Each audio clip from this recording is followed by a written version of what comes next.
我是 VT。原神作为米哈游旗下的游戏，2020年发布后获得了普遍的好评，但也经历了许多大小争议。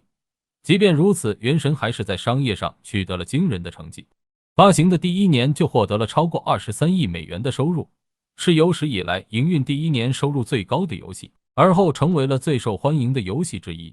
游戏中，我们可以操控主角，也就是旅行者以及大部分角色来进行战斗与互动，并体验不同角色的打击感与精美的美术设计。相信当作为玩家的我们，一路以来只专注于击退丘丘人与深渊教团以及鱼人众，或是着魔般的刷遗物与干素材，但在这过程中，或许我们都忽略了游戏本身的故事性。那么就由我来为大家聊聊原神中那位被提瓦特大陆爱戴与依赖的旅行者的故事吧。双子、人之子或是最让人耳熟能详的旅行者。从游戏中我们得知，旅行者可以借由自身能力探访不同的世界。按照计划，旅行者准备前往其他世界，这时某个神灵突然出现并阻扰旅行者的去路。旅行者感觉到眼前这个神灵并非善类，为了自保，旅行者选择了战斗。お前たちの旅はここまでだ。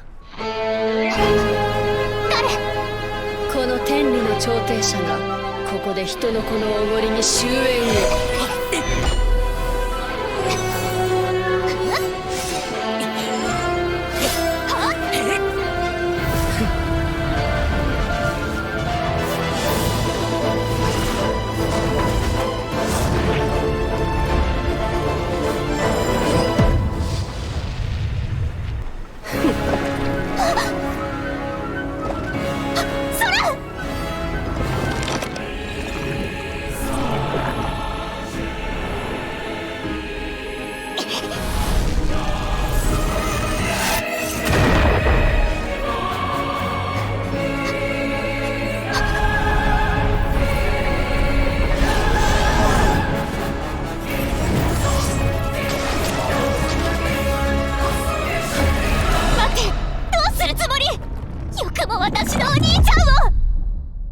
こうして見知らぬ神が私の兄空を連れ去っていった。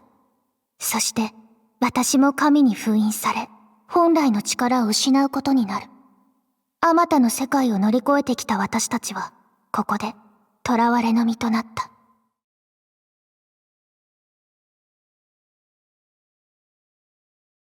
经过一番艰苦的战斗后，旅行者依然不敌眼前的神灵。很快，旅行者与血清依序被封印，并且被流放到名为提瓦特的大陆上。当旅行者醒来后，除了自己与血清外，眼前的一切都不再熟悉。人生地不熟的情况下，旅行者漫无目的的在野外四处流浪，就这么过了2个月。某天钓鱼的时候，打捞起一只看似小孩的不明生物。这只生物自称派蒙，两人简单的介绍后，很快就热络了起来。已经2个月没有与人交流的旅行者，在与派蒙闲聊之际，开始讲述自己的故事。听完故事后，派蒙便决定充当旅行者的导游，也当作旅行者的救命之恩。有了称职的导游，旅行者总算能踏出寻亲之旅的第一步。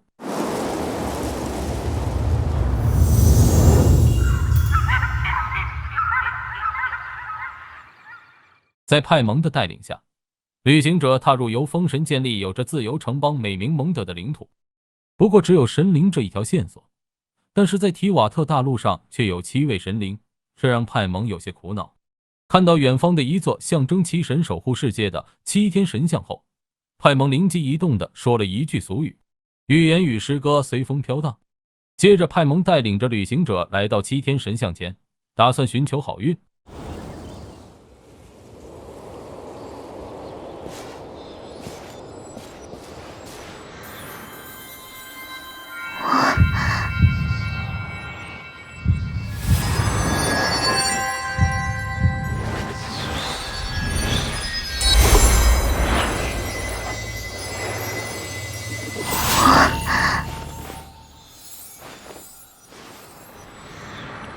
当旅行者接触了象征风元素的7天神像时，7天神像赐予旅行者元素的力量。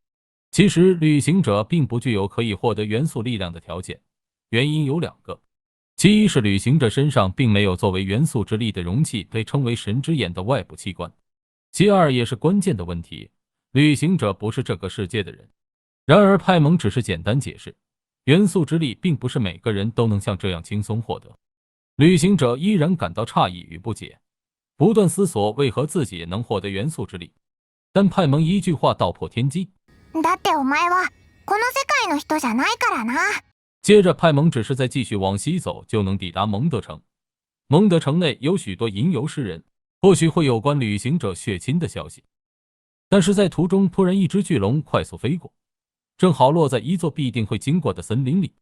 怀着紧张的心情，派蒙指示旅行者小心前进。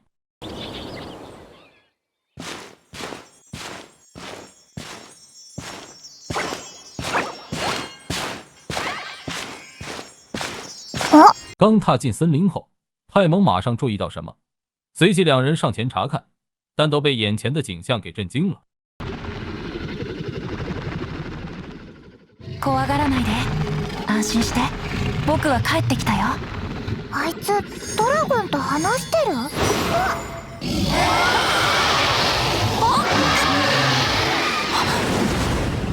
誰？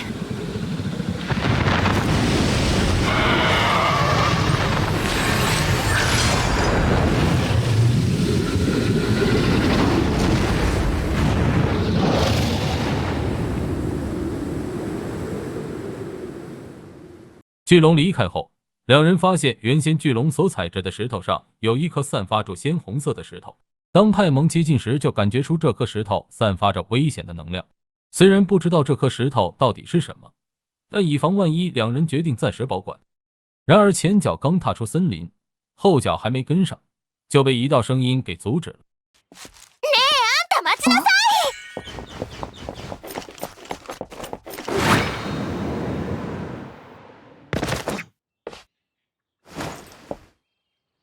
叫住旅行者的便是西风骑士团中的安博。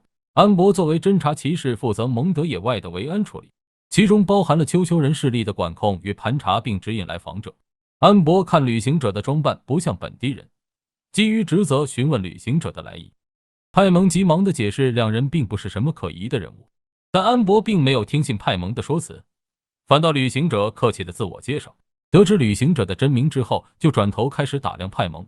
见安博怀疑的眼神，旅行者半真半假的介绍派蒙是应急食品。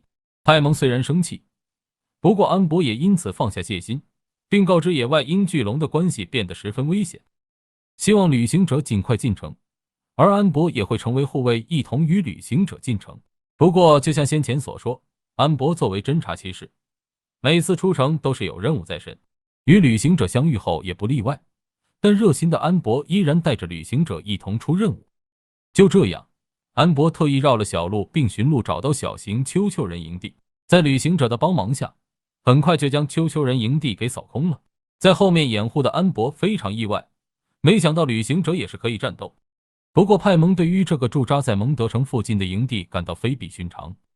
经安博解释，从结论上来说，一切都是从一头名为风魔龙的巨龙出没而起。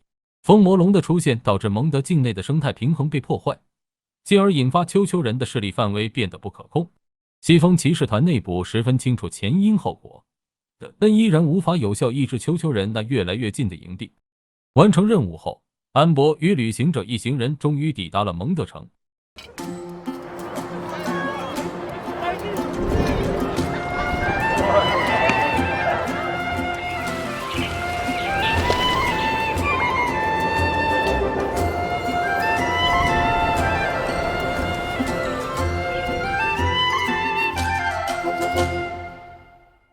今天的影片就到这边，感谢你们的收看。如果喜欢的话，请点下喜欢、订阅并开启小铃铛，或是有改进的地方，也欢迎在底下留言。我是 VT，我们下期再见。